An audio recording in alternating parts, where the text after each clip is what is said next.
She gave a man her lunch. That's it. That's the whole story. Except, the man owned the building she worked in, and the floor she worked on, and the break room counter she slid the Tupperware across, and 17 other properties across West Africa. And she didn't know any of that. She just saw a man working through lunch and thought, that's not right. And that one thought, that one pink Tupperware, that one Tuesday in Lagos, changed everything, for both of them. Now, before this story goes any further, there is something you need to understand about the rice. Because this story is about hunger. Not the kind you fix with jollof rice, although the jollof rice is involved, and it is, by all accounts, exceptional. But the other kind. The kind that lives in a person who has everything except the one thing that matters. The kind that lives in a person who gives everyone everything and goes home empty. Emeka Osei-Adu was 35 years old, worth more money than some small countries, and he ate somebody else's lunch alone in a utility closet, and it was the best Tuesday he had had in years. Adaeze Okonkwo was 27, first-class degree, ferociously talented, and she negotiated her own salary like she was apologizing for existing. 2 people, 1 building, 1 Tupperware, 1 story that has never been told quite like this. Stay with it, because this one goes all the way in.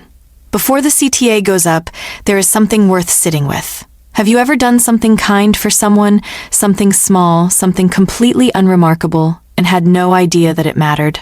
No idea that the person you gave your last biscuit to in a break room was carrying that moment home with them? Was putting it on their kitchen counter and looking at it every night? Because Adaeze had no idea. She gave a man her lunch because it didn't occur to her not to. And that man, that quiet, slightly too well-groomed man with the suspiciously clean mop bucket, went home and couldn't sleep. This channel is where stories like this live. Stories about ordinary moments that turn out to be everything. Stories about hunger, the kind you can see and the kind you can't. Stories told the way your most interesting friend tells them, with all the funny parts left in and all the true parts kept intact. If that is the kind of story you came here for, hit subscribe right now. Because this story involves a billionaire, a pink Tupperware, a mop bucket argument that both parties treated like constitutional law, and a mother who packed the Tupperware that started everything and will never, ever let anyone forget it. Subscribe. Turn on notifications. Tell us in the comments, what is the smallest thing someone has ever done for you that you have never forgotten? Every single comment will be read. And now, let's go to Lagos. Let me tell you about Eko Pinnacle Tower, Lekki Crown District, Lagos. The most expensive commercial building in a city that has never once apologized for its ambitions. Glass exterior. Marble lobby that was very impressive in 2015 and has since developed the dignified weariness of something that has seen things. A security guard named Chitty who keeps a third-year economics textbook under his desk because he is studying for his exams, and nobody has noticed because nobody ever looks at the security guard. Nobody ever does. The elevator plays P Square. Specifically, Do Me. Specifically, it has been playing Do Me since a contractor connected the wrong audio file during a 2019 renovation and everyone assumed someone else would fix it. Nobody fixed it. A building full of educated, capable, motivated professionals, and not one of them fixed it, because each of them assumed the responsibility belonged to someone else. This is how institutions fail. This is also how you end up with 4,719 plays of the same song. Approximately. Someone counted. We will get to her shortly. The AC on floor 11 sounds like a goat attempting opera. The grout in the break room tiles has what professionals would call integrity issues and what one particular marketing executive calls a personal attack. And into this building every weekday morning at 7:52 a.m. walks Adaeze Okonkwo, 27 years old, first-class degree in marketing communications from Zurich Federal University. Mid-level executive at Pinnacle and Associates, which is housed on floors 9 through 12 of Eko Pinnacle Tower and which pays her significantly less than she is worth, a fact she knows, has made peace with, and whose peace is a lie she tells herself on Sunday nights. She arrives with a color-coded Google Calendar already open, hoop earrings already in active disagreement with the morning wind, and a Tupperware bag that is, without fail, heavier than it needs to be. Because her mother called on Sunday. Her mother always calls on Sunday. And when Mrs. Chioma Okonkwo of Enugu Prime calls on Sunday, food is packed in quantities that suggest she believes her daughter is feeding a small village and simply hasn't mentioned it. Adaeze, are you eating? You look like a broom in your last photo. Cook more. So Adaeze always has leftovers. She is, by every objective measure, the most competent person in every room she enters. She is also the most likely person in that room to argue with the thermostat settings, to stay 3 hours late to fix a colleague's presentation that has nothing to do with her, and to negotiate her own salary like she is apologizing for the inconvenience of her own existence. She has strong opinions about jollof rice, weak opinions about her own worth, and opinions about that elevator music that she has formally documented in a 3-paragraph email referencing tenant rights, workplace productivity research, and the phrase sonic assault on the human spirit. She is a tightly wound spring in human form wearing hoop earrings. She will tell you she is very easygoing. She is not. She has never been. Do not ask her mother. Now. Same building, same morning, different door, a side entrance, a polyester uniform that is, and this cannot be stressed enough, deeply unflattering. Not because the man wearing it is not worth flattering, quite the opposite, but because no fabric developed for industrial cleaning purposes was ever intended to be worn by a man with 7 bespoke suits from Accra Atelier hanging in a wardrobe 45 minutes away. This is Emeka Osei-Adu, 35. CEO and sole owner of Osei-Adu Properties Continental, a real estate empire spanning Lagos, Accra, and Nairobi. Half Nigerian, half Ghanaian, which means he was raised with 2 complete sets of expectations, 2 complete sets of family gatherings, 2 complete sets of aunties who knew him when he was 7 and cried at a goat and have therefore never been impressed by his net worth, not even slightly. He built his first property deal at 24. Lost almost everything at 28, in a partnership that taught him things about trust that he is still paying for emotionally at 35, despite what his therapist, Dr. Amara, Victoria Crescent, would consider significant therapeutic progress. He rebuilt from nothing by 31. He is now, by any reasonable metric, one of the most powerful men in Lekki Crown District. And he is putting on a polyester uniform in the parking structure of his own building, because his grandfather told him once that a man who doesn't know how his toilets smell doesn't deserve the rent. His grandfather was a serious man. Emeka is a serious man. He goes undercover in his own buildings every quarter. His therapist has gently suggested, over several sessions and with the careful phrasing of someone who has read about emotionally avoidant high achievers extensively, that the undercover habit has perhaps evolved beyond its original purpose. That it might be about control, about needing to exist somewhere without the world performing for him. Emeka says it is about the grout. Dr. Amara writes this down. She underlines it. He takes the internal stairs to floor 11.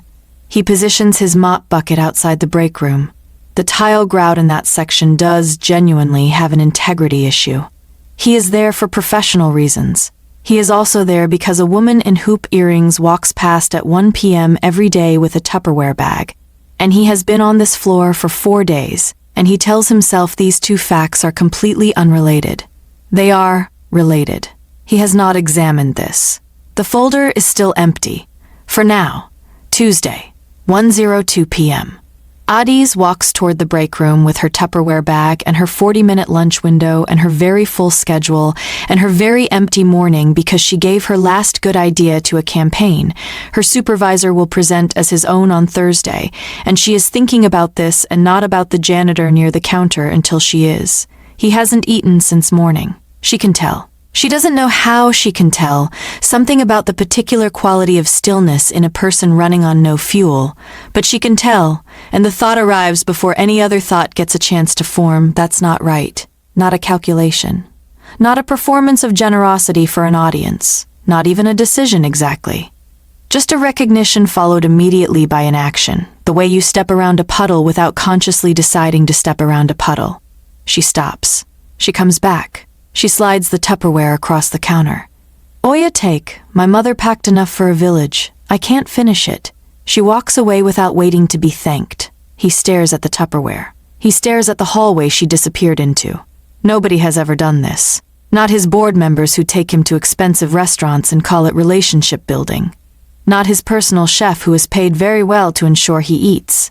Not the 3 women his Aunt Efua has presented as marriage candidates at Omenuko Gardens, all of whom laughed at his jokes with the enthusiasm of people auditioning for a role.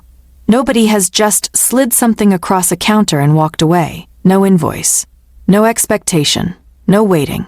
He takes the Tupperware to the utility closet, sits down on an upturned bucket among mops he has never actually used, opens the container. The smell alone is enough to make something happen in his chest that he hasn't felt in long enough that he doesn't immediately have a name for it. He closes his eyes on the first bite. Nobody sees this. It counts anyway. Monday. He comes back to floor 11. Grout inspection. Legitimate. Tuesday. He comes back. Handrail concern on the 3rd landing. Also legitimate. Wednesday. The mop bucket. She walks toward the break room at 1 p.m. and nearly trips over it and stops and stares at it with the energy of someone who has found a personal offense sitting in her corridor. Why is this bucket here? Cleaning, he says, not looking up. You are cleaning the break room floor by putting a bucket in front of the break room so nobody can comfortably enter the break room. The tile grout in this section requires, I have a meeting in 40 minutes and I need to heat my food. The bucket is in my way. Walk around it, he says very calmly. Silence. The particular silence of a woman who cannot believe what she just heard. I'm sorry, walk around it? It's approximately 60 centimeters from the wall. There is sufficient space. Sufficient space. You want me to suck in my body and sidestep into the break room like a crab, in my good skirt, because you've decided this specific square meter of floor 11 needs attention today, specifically? He has now decided to die on this hill for reasons he cannot explain. The grout doesn't clean itself. The grout, she says, to no one. He's talking to me about grout.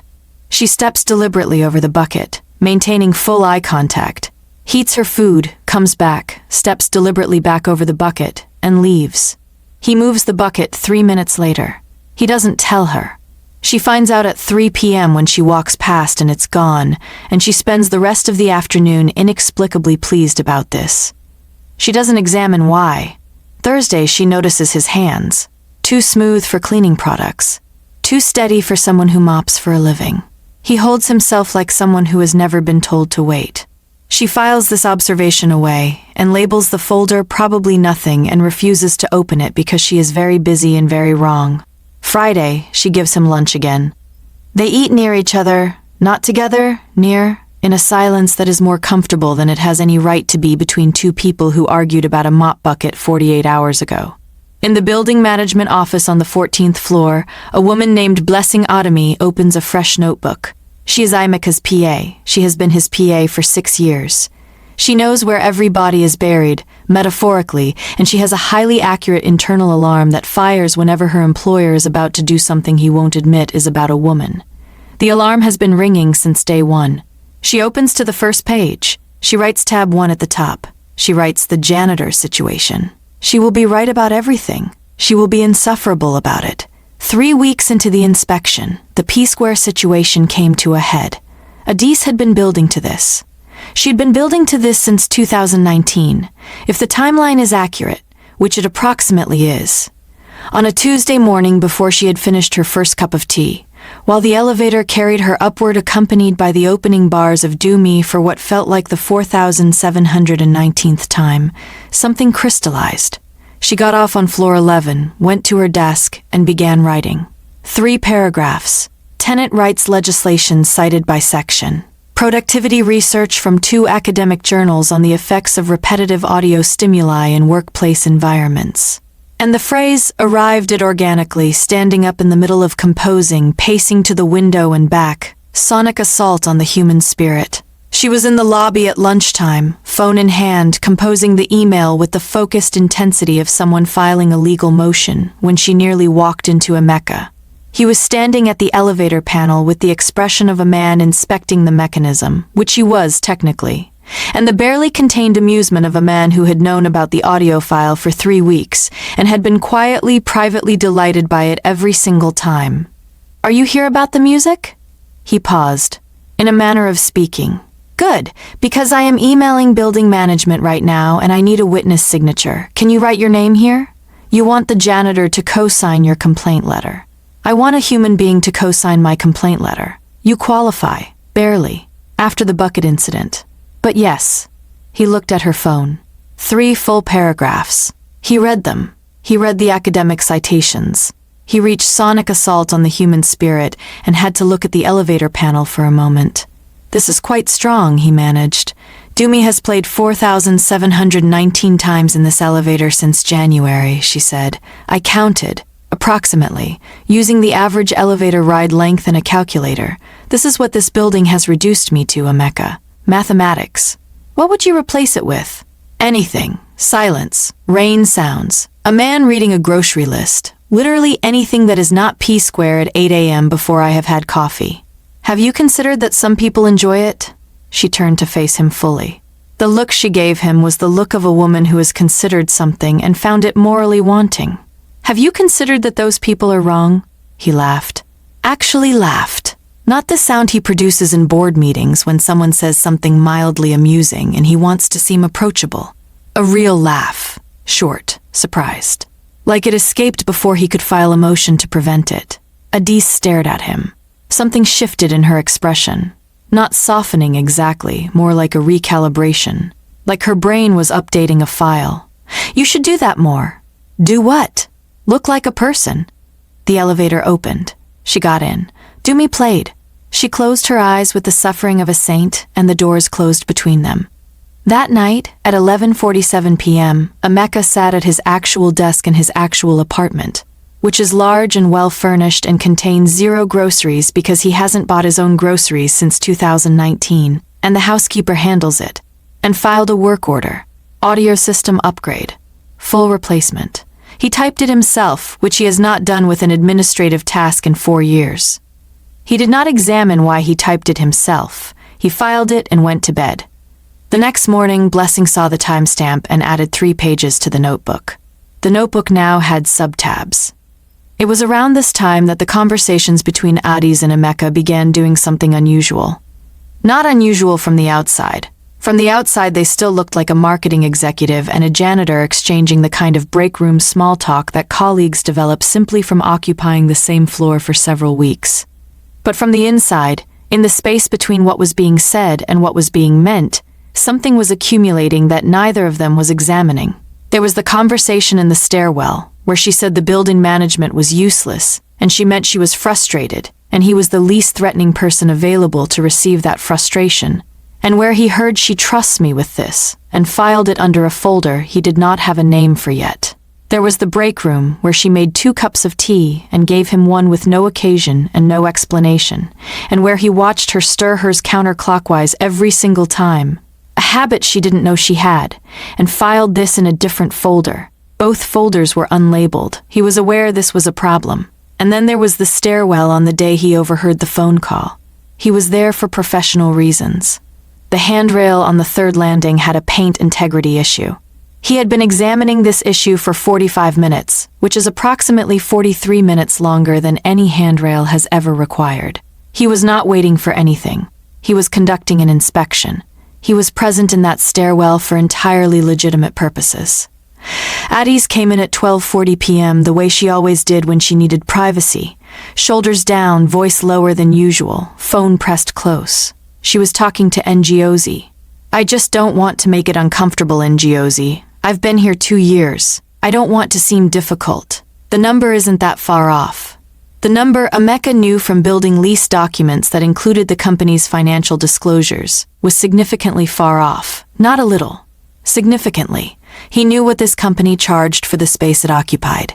He knew what mid-level executives in this sector earned. The gap between what Adaeze was being paid and what Adaeze should be paid was not a rounding error. It was a statement made by an organization that had correctly assessed that she would not push back and pushed accordingly. He went home that evening and did not sleep well. This was new.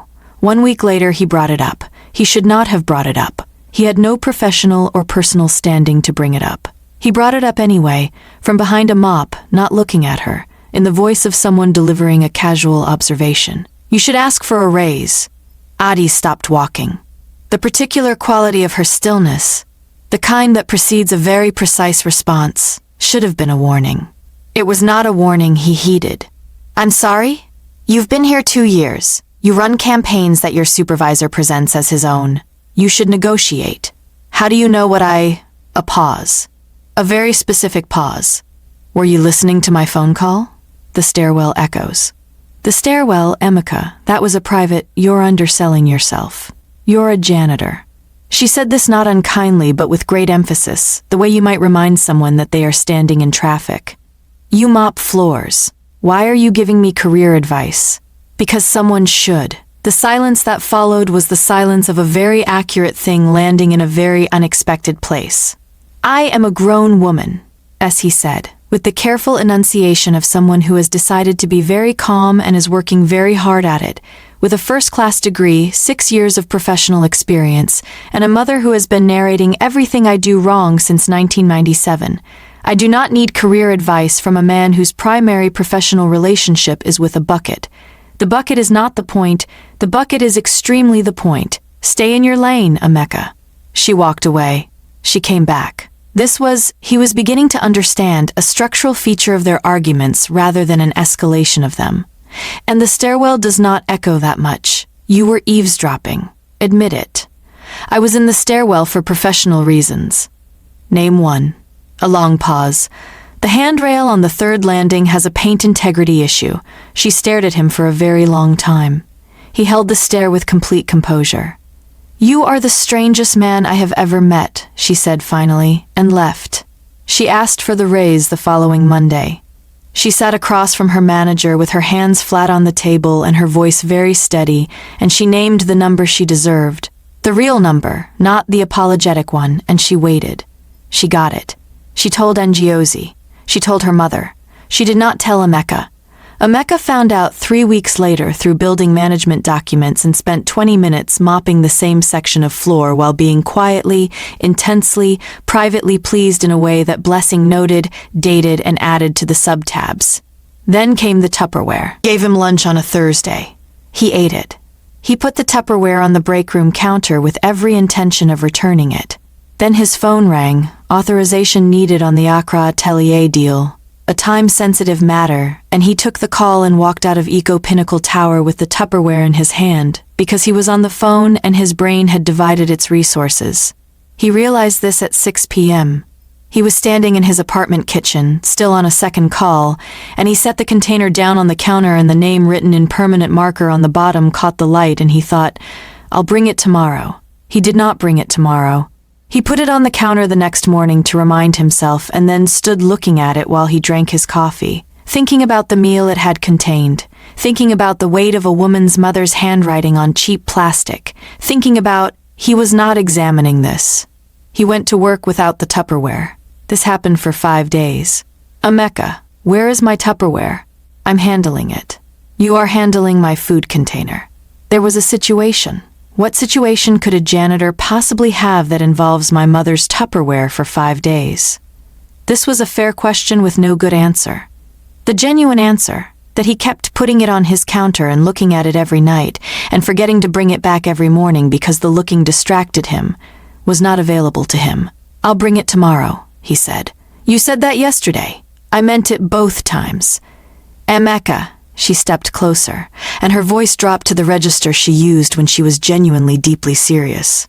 That container has my name on it. My mother wrote my name on it with a Sharpie when I left for university, like I was going to boarding school, so she could conduct a full inventory of every item I took and hold me accountable for them forever. I broke a plate in 2018, and she asked about it during a Sunday call in 2022. Through spiritual means. If she asks about the Tupperware, and she asks about everything. I will have to explain that I gave my lunch to a man, and he kept the container, and I let him keep it, and she will begin funeral preparations for my future. He looked at her for a long moment. Your mother sounds terrifying. She is 5'2" and she has the energy of a much larger woman. Where is my Tupperware? He brought it the next day, freshly washed. With a small post-it note pressed to the bottom, the writing careful and slightly formal, like someone who had drafted and redrafted and arrived at brevity through elimination of everything that felt like too much. The rice was good. She held the note for longer than she should have. Then she put it in her desk drawer. Then she moved it to her bag. Then she took it home. It was in her apartment, and she was not examining this. She was not examining any of it. The folder labeled "Probably Nothing" was now the most active folder she maintained, and she was filing aggressively and refusing to review. The crack appeared in the 2 weeks before the magazine. Small things. Emeka laughing at something she said and not recovering his composure in time. Adaeze defending the building's management improvements to a colleague who complained, and hearing herself do it and not stopping. Emeka bringing his own lunch to floor 11 one Tuesday, badly packed, clearly assembled by someone who had never packed a lunch before, a first attempt in every sense, and leaving it on the break room counter without explanation. She found it, ate it, said nothing. It was good. These were small cracks. Neither of them examined them. Then Adaeze was at Dr. Femi's dental clinic in Victoria Crescent for a routine cleaning she had postponed 4 times, sitting in a waiting room chair, picking up a magazine the way people pick up waiting room magazines, without intention, without hope, and it was a 3-month-old issue of Afrique Business Today, and she turned to page 23. Emeka Osei-Adu, the quiet giant reshaping West African real estate, professionally lit photograph, a suit that cost more than her monthly rent, a face she knew. A face she knew very well.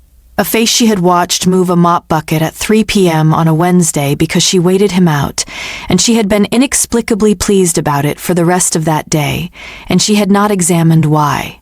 The folder labeled "Probably Nothing" opened itself. She sat in the dentist's chair with her mouth open and said nothing for the entire appointment. Dr. Femi told her afterward that she was his most cooperative patient of the week. She thanked him. She went home. She sat on the kitchen floor. And Giosi found her there 20 minutes later with the magazine open on the tiles and the expression of someone running a very large calculation. "Are you on the floor again?" "I'm thinking." "You're on the floor, Adaeze. People think on floors. It's grounding." A pause. "Literally." And Giosi slid down the wall and sat beside her because this was not the first time, and the floor was apparently where the important conversations happened in this apartment. She looked at the magazine. She looked at Adaeze. She waited. "He owns the building," Adaeze said finally. "The janitor. His name is Emeka, and he is not a janitor. He is the CEO of a real estate company with properties in 3 countries, and he has been mopping floors in my office building for 6 weeks, and I called him uncle. He is 35 years old. I gave him pity rice. I tipped him. I tipped a billionaire 500 naira, as though he was doing good work and deserved encouragement, and he kept coming back." Silence. "He kept coming back," Adaeze repeated, much more quietly. Every day, for 6 weeks, with his mop bucket and his paint integrity concerns and he fixed the AC, and Giosi. I complained to him about the AC and he fixed it. I complained to him about the elevator music and it changed 2 days later. I told the man who owns the elevator that the music was a sonic assault on the human spirit, and She stopped. "He laughed," she said. "It was the first real laugh I had heard from him, and I told him he should look like a person more often." And Giosi was quiet for a moment. "What did he say?" "Nothing. He just looked at me." "Adaeze, don't." "I'm not saying anything. You're saying it very loudly in your head. I'm just sitting here on your kitchen floor. I can hear you thinking it. I think," and Giosi said carefully, "that a man who goes undercover in his own building for 6 weeks, fixes every problem you complain about, carries your tip note in his wallet, and sends back your Tupperware with a post-it. I think that man came back every day because the break room grout was not the reason." Adaeze looked at the magazine for a long time. Then she got up. She reorganized the bookshelf by publication date. This took 45 minutes and solved nothing. She rehearsed 17 times. In the bathroom mirror, in the hallway, once standing in the kitchen making tea and losing the thread of it completely and starting over. She went through rage and mortification and confused tenderness. She suppressed that one, and back through rage and landed somewhere in the territory of controlled, dignified, entirely prepared. She was not entirely prepared, but she was there Monday morning with the magazine under her arm, and she was calm with the particular calm of someone who has used up all their available panic overnight and arrived at the other side hollow and steady. She put the magazine on the break room counter. Page 23. Open. She stepped back and waited. He looked at it. He looked at her. He said nothing because there was genuinely nothing available to him in that moment that would have been adequate. "You own this building," she said. "Adaeze, you own this floor. I can explain. I called you uncle." Her voice was very quiet and very precise. "I called you uncle, Emeka. I felt sorry for you. I saw a man working through lunch and I felt sorry for him and I gave him my mother's jollof rice from a pink Tupperware and I tipped him and I told you the building management was useless. I complained to you about your own building. I told you the AC sounded like a dying goat and you agreed, and then it was fixed, and I went home and told Ngozi that finally someone in management was paying attention. The AC was a legitimate maintenance. You fixed my AC because I complained to you about your own AC in a corridor where you were standing with a mop you have never once actually used. Emeka, I can tell, the bristles are too clean. I noticed on day 3, but I put it in the folder." "What folder?" "The probably nothing folder." Her voice had climbed and she brought it back down by sheer force of will. "I tipped you 500 naira. Silence. He was losing the fight with his own face. It had been a close fight since she walked in, but the 500 naira had ended it. "You did," he said. "Stop smiling." "I'm not." "Your face is smiling without your permission. Control your face." "Adaeze, I went home and told my flatmate I felt good about tipping you because service workers are underappreciated in this economy. I gave a man who owns 17 properties across West Africa unsolicited financial support through 500 naira and then felt virtuous about it." Something in her voice cracked, not with sadness, but with the specific indignity of the situation finally landing fully. "And my mother said she was proud of me for feeding you. She said God rewards the generous heart. And I said, yes, Mama, I know. And she was proud of me for giving pity rice to a billionaire." He was laughing now, fully, completely. The way he almost never laughed. The sound of a man who has stopped performing composure because something is genuinely too funny to contain, and because under the laughter something is also genuinely moved, because this woman is standing in front of him furious and mortified and so entirely, completely herself that he cannot find his composure and doesn't want to. And then, against her will, against every decision she had made in 17 bathroom mirror rehearsals, she started laughing too. Small at first, fighting it, and then not fighting it. "This is not funny," she said while laughing. It is not funny." She was laughing. She stopped. She looked at him with an expression that had dropped something. The performance of the confrontation, the prepared speech, and become something else, something real and undefended. "Why did you keep coming back after the first lunch? Why did you keep coming back to floor 11? He didn't answer immediately. He didn't reach for competence or composure. He just looked at her, and for once the 14 layers weren't there. "The grout," he said. "Emeka." A long pause, a real one. The food was good. She looked at him for a long time. "I want my 500 naira back." He put his hand in his pocket and produced the note.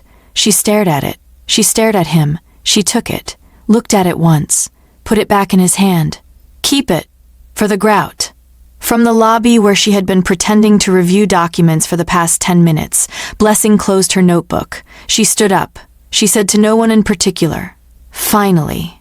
5 days of silence followed. 5 days of Emeka in his actual CEO office on the 14th floor, access through the private executive elevator he had been ignoring for 6 weeks, reading the same parking invoice 11 times while Blessing watched him with the patience of someone whose projected outcome was already filed under confirmed. "Go to floor 11, she said, after the tea and the parking invoice in the closed folder opened folder. "I have no professional reason to be on floor 11. You had no professional reason for the last 3 weeks either. And yet, that was different. How?" A long pause. The grout situation had escalated. She opened volume 2 of the notebook and read her own entries back to him. Every date, every suspicious timestamp, the personal mop from home that was significantly better quality than the building mops. His face throughout this reading was composed in the way of someone who has decided composure is the only available position. "You brought 3 notebooks, he said when she finished. "I brought 3 notebooks, and I started them on day 2. 5 floors down and across the building, Adaeze had rearranged the apartment furniture twice. Ngozi had started sleeping with earplugs preemptively. The spice rack had been done by cuisine, then alphabetically, then by frequency, then back to cuisine because the alphabetical system was emotionally unsatisfying, and she was not going to interrogate what that meant. She called her mother on Sunday. She mentioned the building. She said the management had been making improvements. Her mother said that was nice. She said the AC was fixed. Her mother said God rewards those who speak up. She said yes. Yes, he does. She hung up and sat on the kitchen floor for a while, and Njosi didn't say anything because Njosi was learning the language of Adaeze's silences, and this one said, "Leave me here. I'm working something out." Day 6, 8:47 p.m. Floor 11. She was finishing the NNS Gold relaunch proposal, her biggest campaign yet, the one that had been consuming her for 3 weeks, because personal emotional turmoil makes her extremely productive, which is not healthy and is very on brand. The office was empty. The lights were on low. She had a cold cup of tea and 3 pages left and her head bent over her laptop when she heard the stairs. He walked onto floor 11 in his actual clothes, dark trousers, a simple shirt, and stopped when he saw her, because he had checked the occupancy records and floor 11 should have been empty, and occupancy records had apparently not accounted for a woman who stays until 8:47 p.m. when she is avoiding her feelings through productivity. She looked up. He was, she noticed with great personal annoyance, significantly better looking in real clothes. This was deeply unhelpful information, and she filed it nowhere because the probably nothing folder was closed permanently. "The electrical flickering is a known issue," she said. "I know. I'm here about the infrastructure. Yes, you own it. Adaeze, I'm working." He should have left. He stood there for a moment with the expression of a man conducting an internal argument with himself and losing. "Have you eaten?" She looked up slowly. "I'm sorry? It's almost 9. Have you eaten since lunch? That is genuinely none of your... Have you?" The silence lasted long enough to be its own answer.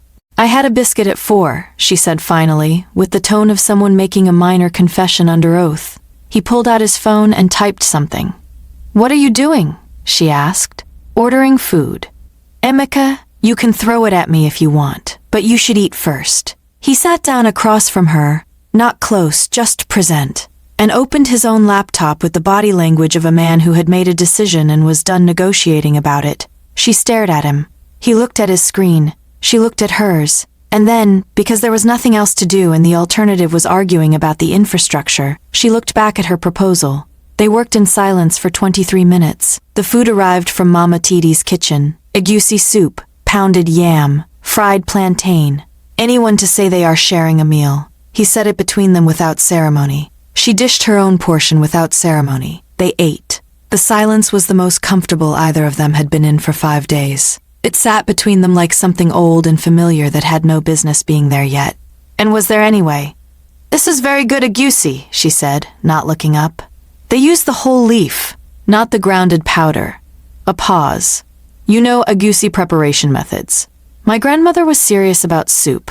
A small smile, hidden by looking at her food. "Mine too." He set down his fork. "I kept coming back because it was the first time in a long time that someone gave me something without knowing what to expect in return. I know that's not an adequate explanation. I know 6 weeks is too long. I know the grout is not a defense." He stopped, started again. "But that's the honest answer." She was very still. "The rice was good, Emeka." 4 words. On a post-it. I didn't know how to say more than that. "Are you going to keep not knowing?" He looked at her for a long moment. "I'm working on it." She looked at him. Then she reached over and dished more pounded yam onto his side of the container. Without asking, without comment. He understood exactly what this meant. He didn't say anything. Sometimes the most important things happen in complete silence, and that is exactly as it should be. Nobody told Mrs. Kioma Okonkwo anything. She found out anyway. The exact mechanism remained disputed. Adaeze suspected Njosi. Njosi pointed at the universe. Mrs. Okonkwo said she had a dream, but the 6 a.m. Tuesday call happened and there was no preventing it. Adaeze. "There is a man." "Mama, I'm sleeping." "You are not sleeping. I can hear that you are not sleeping. There is a man. He ate my jollof rice. Lots of people from your Tupperware, the pink one, with your name. Silence. Who is he?" Adaeze looked at the ceiling, calculated her options, found them limited. "He works in the building. What does he do?" "He's in property management." A pause that contained the specific quality of Mrs. Okonkwo recalibrating. "Property management. That's stable. Is he Igbo?" "He's half Ghanaian, near enough. Does he go to church?" I don't actually find out. Also find out his mother's name, his father's village, and whether his people have any history of stubbornness, because you already have enough stubbornness for a full household, and I will not— Mama, nothing has happened. We are not— It's complicated. Uncomplicated. Bring him for Christmas. It is March. Then you have time. I'll make the stew base. The good one, with uziza. In Akrefeld, Emeka Osei-Adu called at 7 a.m. with intelligence she should not have had but did. His PA's cousin, apparently, through a neighbor. The information networks of West African aunties were, as always, faster and more comprehensive than any system he had built. You were a janitor for a woman, Auntie Efua said. That's not exactly— You mopped her floors. I was inspecting— She fed you from her own food. Is she kind? He paused. Yes. Is she stubborn? Profoundly. Good. You need stubborn. You've been surrounded by agreeable people so long you've forgotten what real looks like. Does she make your food taste better? A long pause. She makes other people's food taste better, just by eating near it. The silence on the line was the silence of someone who has received the information they needed. Oh, my son, Auntie Efua said gently, in the voice she used for things that mattered. You are already finished. Blessing had been planning the intervention since Volume 1. She booked a table at Omenuko Gardens, the best restaurant in the fictional Abuja district, rose petals included, under the name Osei-Adu, Party of 2. She told Emeka he had a client dinner he had forgotten to calendar. She sent building management email to Adaeze about a tenant appreciation event, smart casual, Friday 7 p.m. She was not sorry, she had a projected outcome and she was executing it.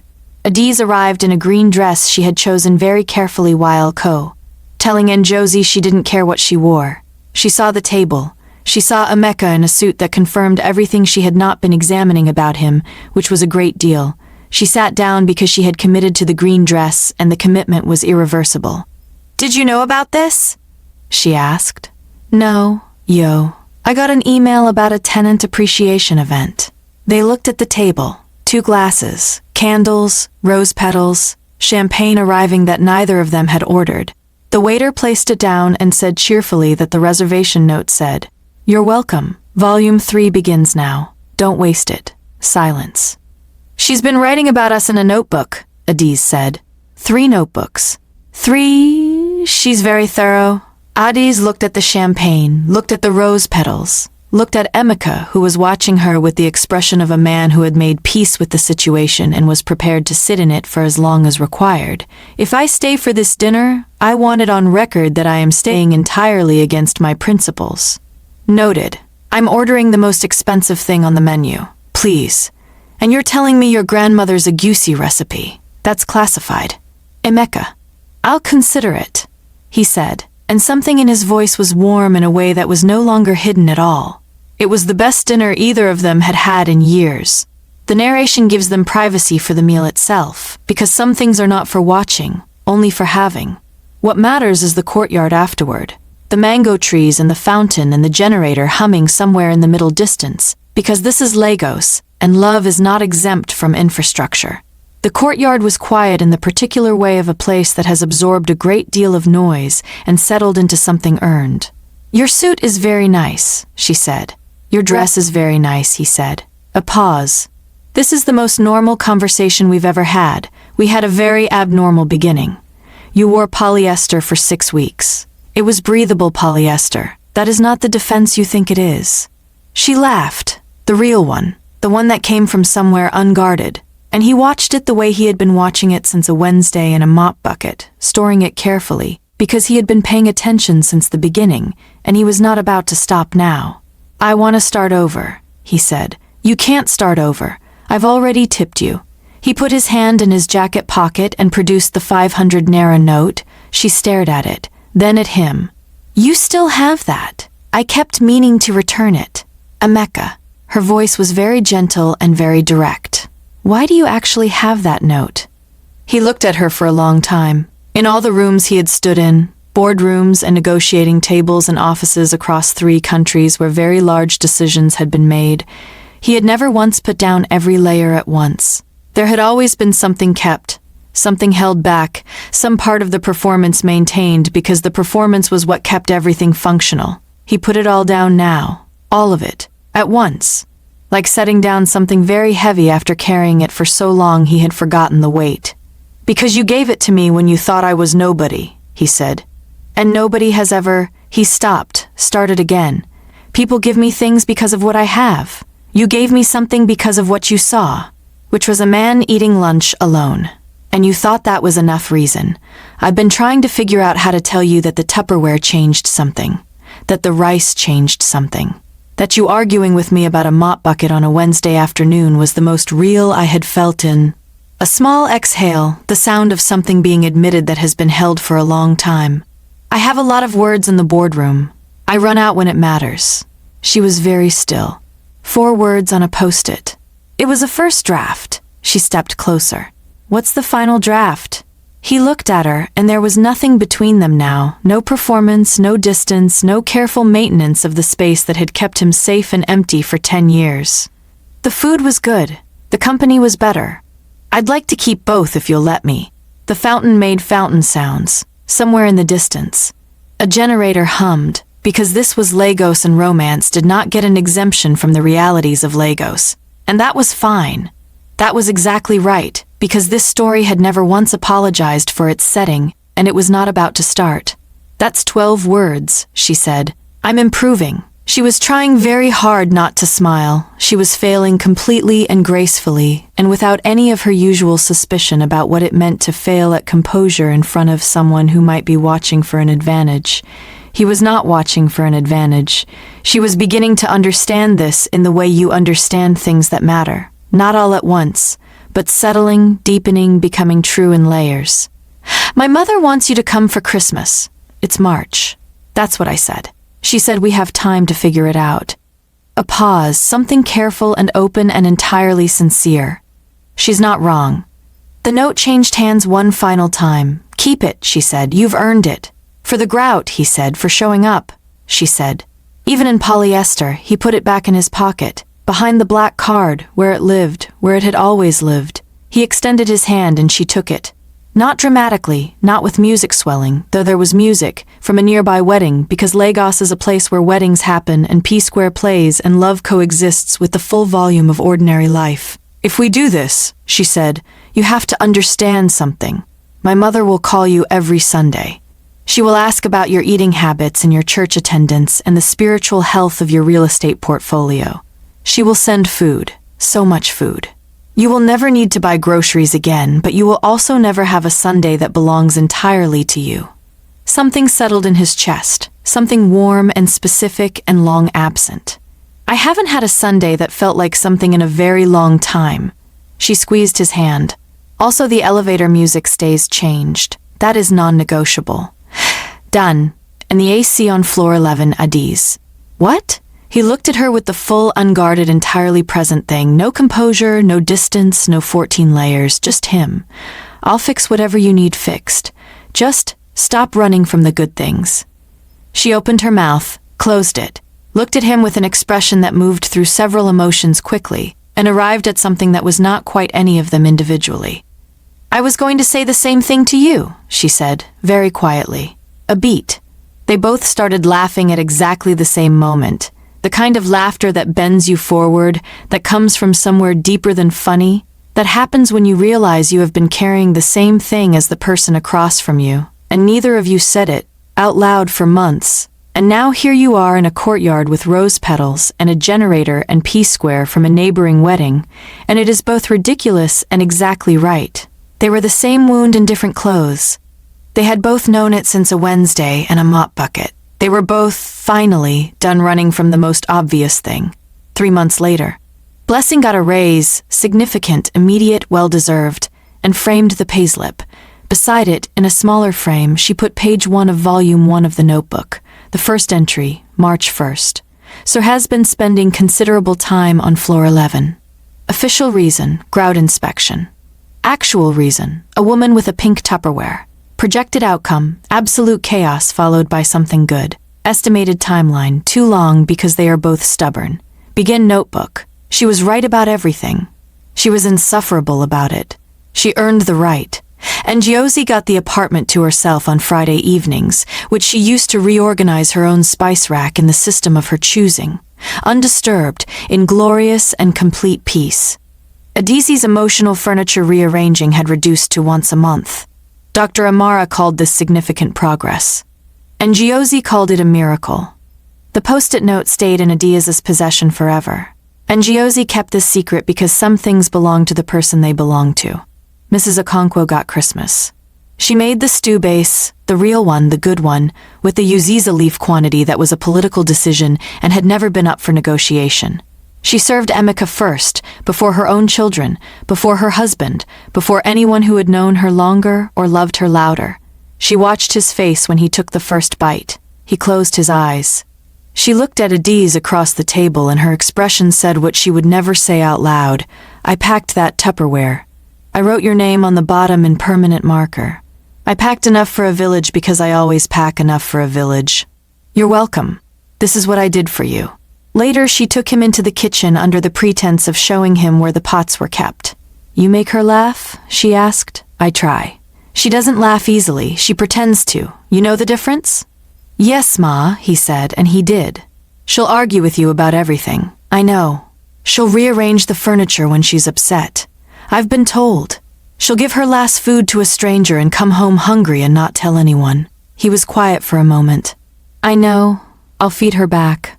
Mrs. Okonkwo looked at him for a long time, the full assessment, the one she had been conducting since he walked through her door, the one that operated on criteria entirely her own and had nothing to do with properties or portfolios or magazine covers.